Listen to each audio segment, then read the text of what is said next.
Caín y Abel y sus ofrendas. Basado en Génesis 4, 1, 15.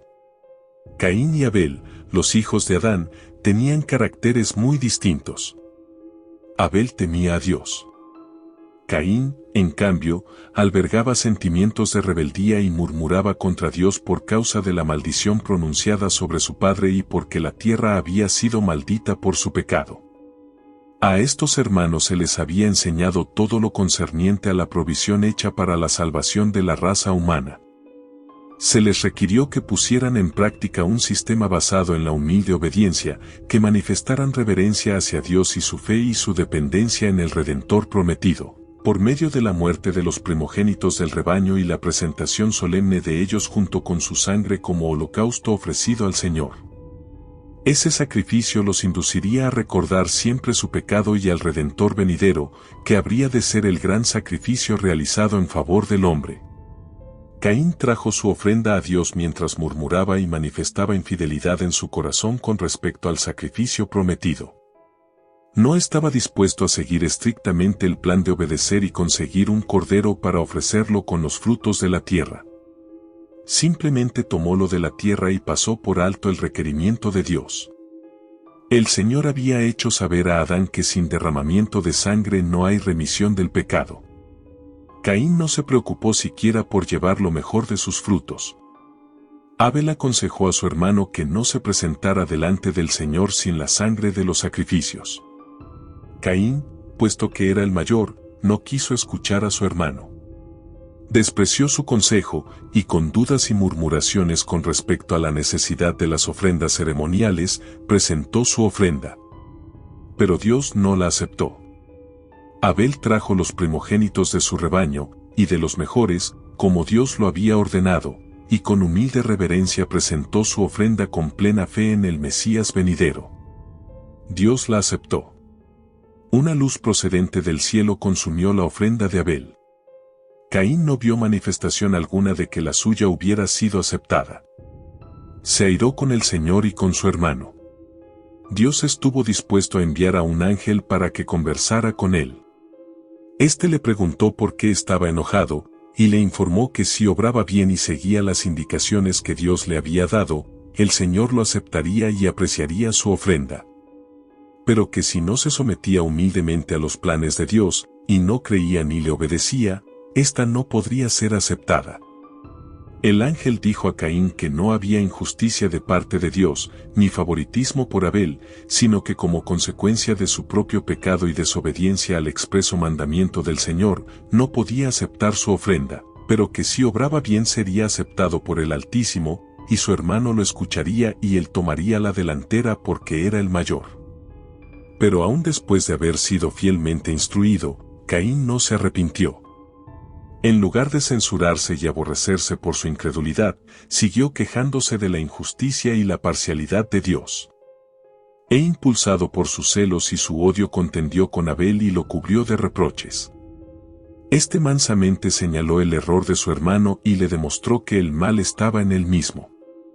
Pero Caín odió a su hermano desde el momento cuando Dios le manifestó las pruebas de su aceptación. Abel trató de apaciguar su ira al recordarle la compasión que Dios había tenido al conservar con vida a sus padres cuando podría habérsela quitado inmediatamente. Le dijo que Dios los amaba, pues si así no hubiera sido no habría dado a su hijo, inocente y santo, para que soportara la ira que el hombre merecía sufrir por su desobediencia. El comienzo de la muerte. Mientras Abel justificaba el plan de Dios, Caín se enojó, y su odio creció y ardió contra Abel hasta que en un arrebato de ira le dio muerte. El Señor preguntó a Caín dónde estaba su hermano, y éste contestó con una mentira: no sé. ¿Soy yo acaso guarda de mi hermano?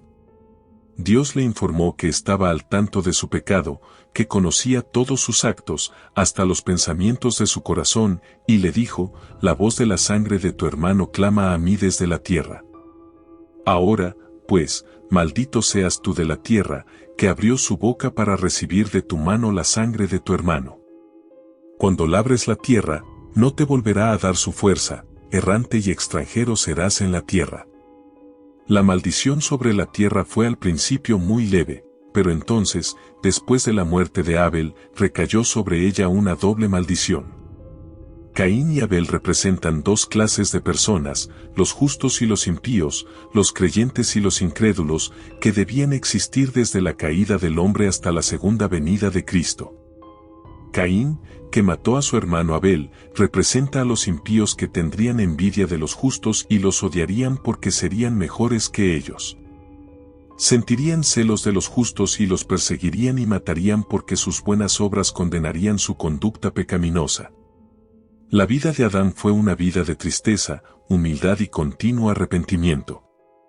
Al enseñar a sus hijos y a sus nietos a temer a Jehová, con frecuencia se le reprochó amargamente su pecado, que había causado tanta miseria a su posteridad. Cuando salió del hermoso Edén, el pensamiento de que debía morir lo sacudió de horror. La muerte le pareció una terrible calamidad. Por primera vez se puso en contacto con la tremenda realidad de la muerte en la familia humana cuando su propio hijo Caín asesinó a su hermano Abel. Lleno de amargo remordimiento por causa de su propia transgresión, privado de su hijo Abel, con plena conciencia de que Caín era asesino, y reconociendo la maldición que Dios había pronunciado sobre él, el corazón de Adán se quebrantó de dolor. Con mucha amargura se reprochó su primer gran pecado. Suplicó el perdón de Dios por medio del sacrificio prometido. Sentía profundamente la ira de Dios por el crimen perpetrado en el paraíso. Fue testigo de la corrupción general que finalmente obligó a Dios a destruir a los habitantes de la tierra por medio de un diluvio. La sentencia de muerte que había pronunciado sobre el su hacedor, que al principio le había parecido terrible, después de haber vivido algunos siglos le pareció justa y misericordiosa de parte de Dios, pues ponía fin a una vida miserable.